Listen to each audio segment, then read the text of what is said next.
ఉత్తరాంధ్రలో తిరుగులేని నేతగా పేరు తెచ్చుకున్న బొత్స సత్యనారాయణ ఎన్నికల ఫలితాల తర్వాత సైలెంట్ అయిపోయారా? పీసీసీ చీఫ్ సహా అన్ని కీలక పదవులు చేపట్టిన బొత్స ఘోర ఓటమి తర్వాత ఎలాంటి నిర్ణయం తీసుకోబోతున్నారు? పార్టీ మార్పంటూ వస్తున్న వార్తలపై క్లారిటీ ఇవ్వని సత్యబాబు మౌనం వెనుక అసలు రహస్యమేంటి?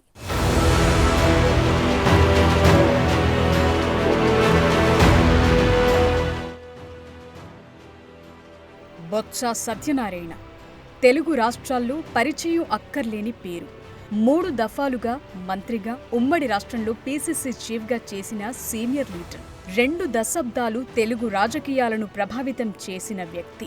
ఆయన ప్రెస్ మీట్ పెడితే ఏం మాట్లాడతారోనని ఆసక్తిగా ఎదురు చూసేవారంటే అతిశయోక్తి కాదు. అంతేకాదు, పార్టీ అధికారంలో ఉన్నా లేకపోయినా క్యాడర్కు భరోసా ఇవ్వటంలో ఆయన స్టైలే వేరు.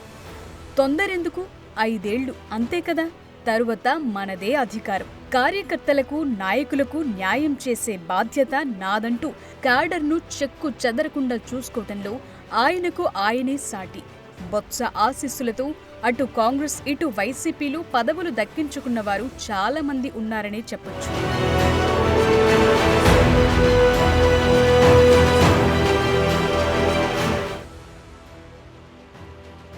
అలాంటి నాయకుడు వైసీపీ పరాజయం తరువాత ఎక్కడా పత్తా లేరనే వార్తలు గుప్పమంటున్నాయి.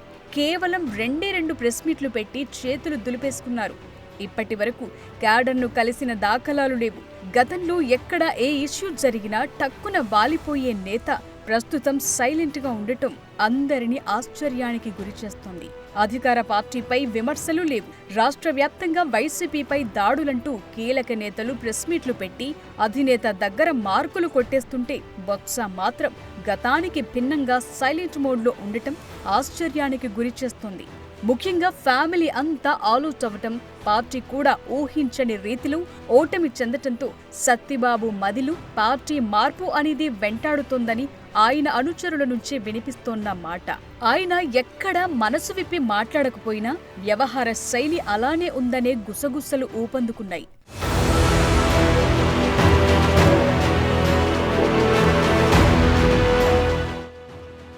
ఉన్న ఫలంగా వైసీపీని వీడితే ఏ పార్టీలో జాయిన్ అవ్వాలనే ఆలోచనలో సత్యబాబు ఉన్నారట. బీజేపీ, జనసేన వైపు చూద్దామంటే అవి టీడీపీతో కలిసి ప్రభుత్వాన్ని ఏర్పాటు చేశాయి. అలా అని టీడీపీ అంటే నో ఛాన్స్. చంద్రబాబు సయ్యన్న, అశోక్ గజపతి నయ్యనే అంటారు. సత్యబాబు రాకను 2004 ఎన్నికలకు ముందే అశోక్ గజపతిరాజు నిరాకరించారు. సో ఇది జరిగే పని కాదు. ఇక మిగిలింది రాజకీయ జీవితాన్ని ప్రసాదించిన కాంగ్రెస్. సత్యబాబును అందలం ఎక్కించిన పార్టీ కూడా ఇదే. కాబట్టి సొంత గూటికి ఆయన వెళ్లే అవకాశాలున్నాయని రాజకీయ నిపుణులు అంచనా వేస్తున్నారు. ఇప్పుడున్న పరిస్థితుల్లో ఏ పార్టీలో జాయిన్ అయితే ఎలా ఉంటుందని సత్యబాబు ఆలోచన చేస్తున్నట్లు సమాచారం. ఇప్పటికే ఏపీలో సీనియర్ నేతలంతా తిరిగి సొంత గూటికి చేరాలంటూ రాహుల్ గాంధీ పిలుపునివ్వటం, వైఎస్ఆర్ జయంతి రోజు తెలంగాణ ముఖ్యమంత్రి రేవంత్ రెడ్డి సహా తెలుగు రాష్ట్రాల ఉద్దండులంతా ఒకే వేదికపైకి రావటంతో సత్యబాబు కూడా అటే చూస్తున్నారనే వార్తలు గుప్పుమంటున్నాయి.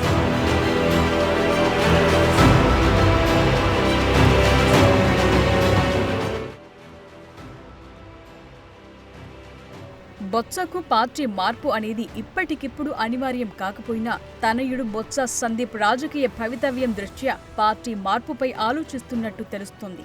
2024 ఎన్నికల్లో కుమారుడిని రాజకీయ రంగ ప్రవేశం చేయించాలని చూసిన అధినేత జగన్ సత్యబాబునే పోటీ చేయమని పట్టుబట్టడంతో తనయుడి అరంగేట్రానికి ఆలస్యమైంది. ప్రస్తుత పరిస్థితుల్లో ప్రతిపక్ష హోదా కూడా దక్కకుండా ఘోర పరాజయాన్ని మూటగట్టుకున్న వైసీపీని పట్టుకుని వేలాడటం సరైంది కాదన్నది బొత్స ఆలోచనగా జోరుగా చర్చ జరుగుతోంది.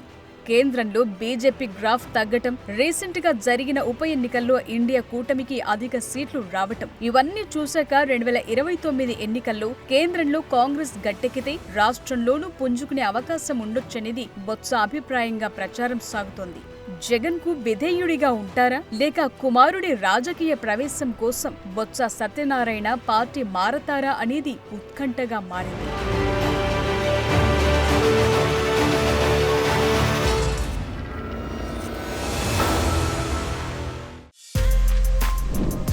For more videos like this, subscribe Big TV channel.